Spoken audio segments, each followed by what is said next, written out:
Hello everyone, what's up, क्या हाल है। I hope आप सभी लोगों की एग्जाम्स जो भी आपने जून 23 में दिए थे सीएस एग्जीक्यूटिव के एकदम बढ़िया गए होंगे। बट कुछ स्टूडेंट्स के कुछ बहुत ही जेन्युइन कंसर्न्स होते हैं, कुछ रीज़न की वजह से बहुत सारे स्टूडेंट्स एग्जाम नहीं दे पाते हैं। अनफॉर्चुनेटली कुछ बच्चों का कोई पर्टिकुलर पेपर है जो बहुत टफ जाता है। जैसे इस बार जो दो सरप्राइज पेपर्स तय थे, मॉड्यूल 1 में कंपनी लॉ था, मॉड्यूल 2 में थोड़ा बहुत एफएम था, जो कुछ स्टूडेंट्स के डिफिकल्ट गए।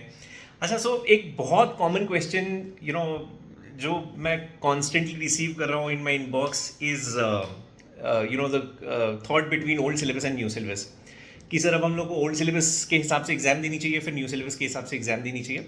सो अब बस 2 मिनट मेरी बात बहुत ध्यान से सुनना है, and I think by the end of this you will have absolute clarity कि आपको एग्जाम ओल्ड सिलेबस के हिसाब से देनी चाहिए, न्यू सिलेबस के हिसाब से देनी चाहिए। So let's categorise. पहली वो कैटेगरी स्टूडेंट्स की जिन्होंने अभी जून 23 में या तो मॉड्यूल 1 या फिर मॉड्यूल 2 की एग्जाम दी और उनके पेपर्स अच्छे गए। They are 70-80% sure that they will clear, या फिर they are 100% sure that they will clear the exams. यार इन लोग ओल्ड सिलेबस की बात कर रहा हूं मैं, जिन्होंने एग्जाम्स ओल्ड के हिसाब से दी, ऑब्वियसली न्यू तो अभी आया ही नहीं है। आपको बिना सोचे बिना दिमाग लगाए ओल्ड में ही कंटिन्यू करना चाहिए। अगर आपका पेपर बहुत अच्छा हुआ है, या there are good 75-80% chances that you will clear the exams, आपको एग्जाम ओल्ड के हिसाब से ही देनी चाहिए। अच्छा, in the end of this video मैं जरूर बात करूंगा about the difficulty level in old as well as new. ठीक है, सो आप एग्जाम एब्सोल्युटली ओल्ड के हिसाब से देंगे। दूसरी फिर एक कैटेगरी स्टूडेंट्स की होगी जिन्होंने एग्जाम्स दी जून 23 में लेकिन पेपर्स अच्छे नहीं हुए, and the kind of sure कि या तो एग्रीगेट में इंडिविजुअली कोई पेपर शायद रह जाए, या फिर एक ऐसी कैटेगरी की स्टूडेंट्स की जिन्होंने प्रिपरेशन की बट किसी रीजन की वजह से वो जून 23 में एग्जाम्स नहीं दे पाए।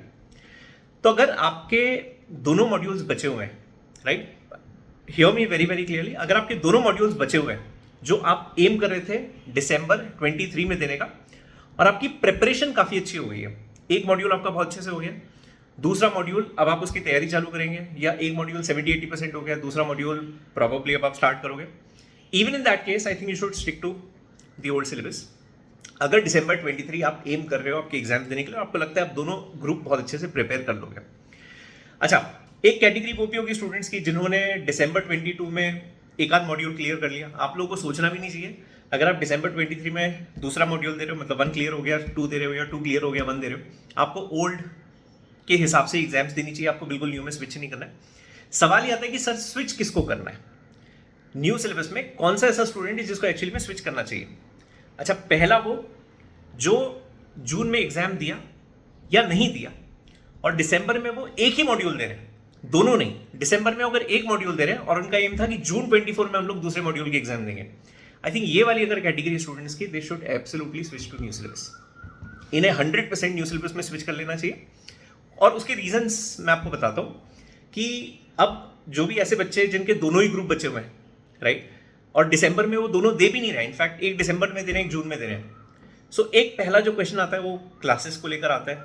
अगर आपकी क्लासेस बहुत अच्छे से हो गई तो अमेंडमेंट्स, मतलब to the extent Yes Academy is concerned, आप बिल्कुल बेफिक्र हैं, जून 24 तक you will get all the amendments जितने भी होंगे जो हम लोग हर बार लेते हैं हमेशा से, we will continue to do that जब तक इंस्टीट्यूट आपके अटेम्प्ट लेती रहती है ओल्ड सिलेबस के हिसाब से। पर एक ना थोड़ा मुझे लगता है कि अगर सब कुछ ही बचा हुआ है, कुछ भी कंप्लीट नहीं हुआ आपका ओल्ड के हिसाब से, तो इट मेक सेंस कि आप न्यू सिलेबस के हिसाब से ही जाओ। मैं पर्सनली अगर मैं स्टूडेंट होता शायद तो I would have preferred old over new syllabus. Old का एक बहुत बड़ा लिमिटेशन जो बच्चों को लगता है कि सर उसमें 8 पेपर्स है, नए वाले में 7 है। यार एक्चुअली 2 सब्जेक्ट्स को मर्ज किया उन्होंने, तो पहले जो 200 था वो 140-150 हो गया है, तो ऐसा कोई बहुत डिफरेंस नहीं है, बट ओल्ड न्यू के ना कुछ लिमिटेशन हैं। अच्छा, ये प्लीज़ वो बच्चे बिल्कुल दिमाग ना लगाएं जो कंपल्सरीली न्यू में ही है, आपको तो वो फेस करना ही है। एनीवे, पहला न्यू सिलेबस का नहीं, पहले अटेम्प्ट होगा, पहली एग्जाम होगी दिसंबर 23 में। एलिमेंट ऑफ सरप्राइज एंड तक रहता है, आपको पता नहीं है कि पेपर पैटर्न कैसा आएगा, क्या क्वेश्चंस आएंगे, किस तरीके के आएंगे, जबकि ओल्ड सिलेबस में एटलीस्ट आप प्रिडिक्ट कर सकते हो बिकॉज 8-10 अटेम्प्ट्स हैं आपके पास, कि एटलीस्ट हम लोग कुछ एनालाइज कर पाते हैं कि भाई ये इंपॉर्टेंट है, इंपॉर्टेंट नहीं है। न्यू में वो हमेशा एलिमेंट ऑफ सरप्राइज रहेगा फर्स्ट। सेकेंड, ओल्ड सिलेबस में ना आपके एमसीक्यूज के 3 पेपर्स हैं जो बहुत बड़ा डिफरेंस क्रिएट कर देते हैं, और वो सारे प्रैक्टिकल सब्जेक्ट्स हैं। सीएस मैं मानता हूँ कि मेजॉरिटी बच्चे जो सीएस में आते हैं, I am not saying all, but majority बच्चों का ना प्रैक्टिकल का थोड़ा सा प्रॉब्लम रहता है। न्यू में प्रैक्टिकल डिस्क्रिप्टिव कर दिया, जो एक बहुत बड़ा चैलेंज है, बहुत बड़ा लिमिटेशन है। सेकेंड एमसीक्यू जो डाले ना उन्होंने वो हर सब्जेक्ट में 20 मार्क्स के डाल दिए वो और ट्रिकी। आपको ऐसा लगता है कि 20 मार्क्स के एमसीक्यूज ईजन अप कर देते कोई सब्जेक्ट, विच इज ट्रू, पर एमसीक्यूज पढ़ने की अप्रोच और एक डिस्क्रिप्टिव पेपर लिखने और पढ़ने की अप्रोच बहुत अलग होती है। तो वो थोड़ा सा ना मुझे लगता है कि, और एनीवे अगर सपोज ये मान लिया 20 6 सब्जेक्ट्स में है, अकाउंट्स में तो नहीं है, तो 100 मार्क्स के आपके एमसीक्यू हुए हैं, सॉरी 120 मार्क्स के एमसीक्यू हुए हैं, जबकि ओल्ड सिलेबस में आपके 300 मार्क्स के एमसीक्यूज, बिकॉज 3 पेपर्स पूरे के पूरे आपके एमसीक्यू बेस्ड है। तो मुझे लगता है कि difficulty level I think old का सिंपलर है as compared to the new one. मेरा एनालिसिस है, हो सकता है it may vary from teacher to teacher, but this is the 4th syllabus change जो मैंने एक्सपीरियंस किया है एज अ टीचर।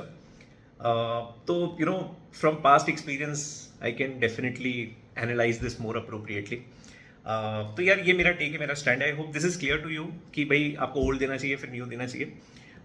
कुछ भी नहीं हुआ है आपका अभी तक, और आप जून 24 तक प्लान कर रहे हो दोनों मॉड्यूल्स क्लियर करने का, you should switch to new syllabus.